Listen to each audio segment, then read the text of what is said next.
It's member-supported Hawaii Public Radio, all things considered, and I'm Dave Lawrence. Entertainment legend Glen Campbell performed yesterday in the islands on what's being billed as a farewell tour following the release of his critically acclaimed Ghost on the Canvas album. Station friend Steve Ozark kindly invited us over to his boat in the Ala Yacht Harbor, where we spent the evening speaking to Glen and listening to him play and sing for us inside the boat's cabin. As part of our conversation, he summed up in one word how he feels about his career that sold close to 50 million records, as we share some highlights from our interview with the legendary Glen Campbell. Blessed. I really do. Count your blessings for that. Yeah, I do. For me to do things like that, yeah, I'll just say thank you, Lord, and, it's amazing. They would just thank you, Lord. I bet who can you give the credit to? Credit to, yeah. And I bet that's the same sort of feeling you must feel when you walk out on stage and you feel the love, the affection, as we were talking about here in the room earlier, that the audience gives you. Sure does. It really does. The first time I got around, I was wondering, what are all these people that are running around here? I really do it. Because on my first gig, when I was getting to know who Glen Campbell was, and I looked around and I said, wow, this is really something, When you realized that you were a known commodity that was important to people, that you made people happy just with your presence. Yeah, I did what I knew I had to do. Because Dad told me, son, said, if you know you're going to get something, said stick with it. And don't shuck any things. Just do it the way that you know how to do it, and you'll get by. When you're out there playing today, how's it feel? You got your family backing you up, Ashley, Callan, Shannon. It must have a special sort of feeling. Oh, I look around there, and it is that way with me. To see my kids there, it's just, and they really work their little rumps off. I bet. I mean, it's high standards to holding up to. When I told him, I said, if any of you guys now figure you can't do it, they said, oh, no, Dad, I'll do it, boy, I'll do it, Dad, and they learned to do it. It was just amazing. It's a real musical background that you offer, and I was taking a look at some video of your recent tour, and I noticed the audience sings the words to some of the songs all the way through. When they're singing Rhinestone Cowboy, and you can just be in the moment with them. Rewarding, something that you treasure each night? Oh, it's just wonderful. It really, really is, because they sing along with me. Now, that obviously, I don't think they'd... I didn't see any papers out there, so it must have been up here. Glen also shared stories about working on the set with John Wayne for the movie True Grit. Oh, my God, he scared me. I was. I wasn't an actor, but I just did what I thought I should say and what I should do. Of course, naturally, they were on the script. Hey, over there, and I had my hillbilly thing going. You just followed what they told you to do. Yeah, exactly. How I talk, the way I talk. I've only got one voice like that, But John Wayne knew it would work. Oh, yeah, he really. He said, oh, come on, kid. He was one of the nicest men. Nurturing kind of guy. Yeah. He said, just be yourself. Just do what I tell you, and it worked. Another heavy guy you got to work with on the other end of the scale, you and Jimmy Webb. You made such a great team. Oh, yeah. He had some good songs, boy. I read that the first record he ever bought was one of your records. Yeah. Turn around, look at me. Was that it?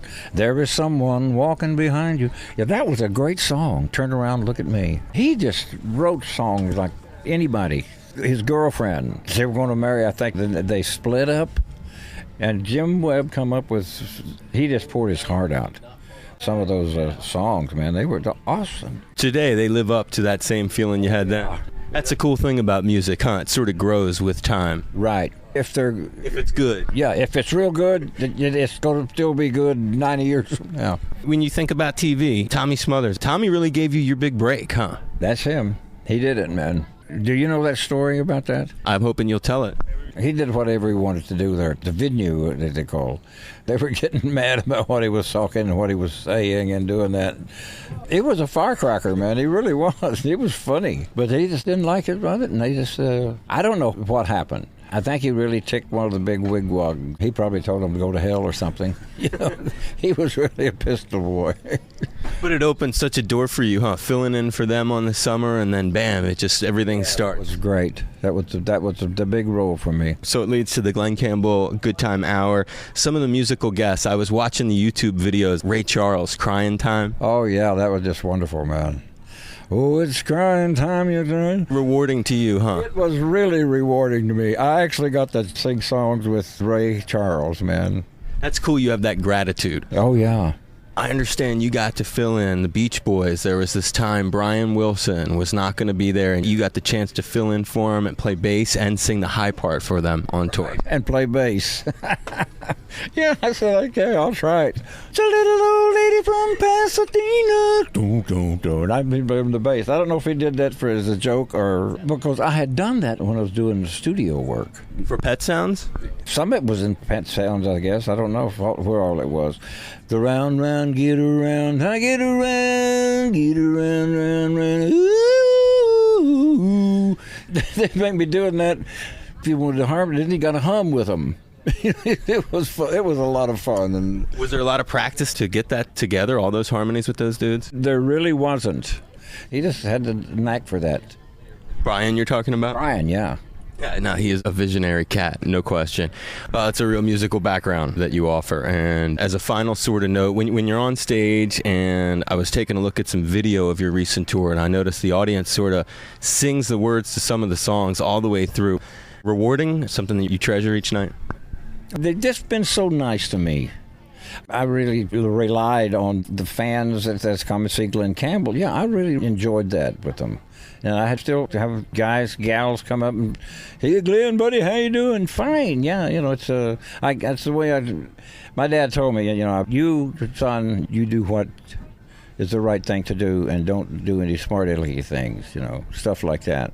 And that, I was the last son, 8 boys and 4 girls. I was the caboose.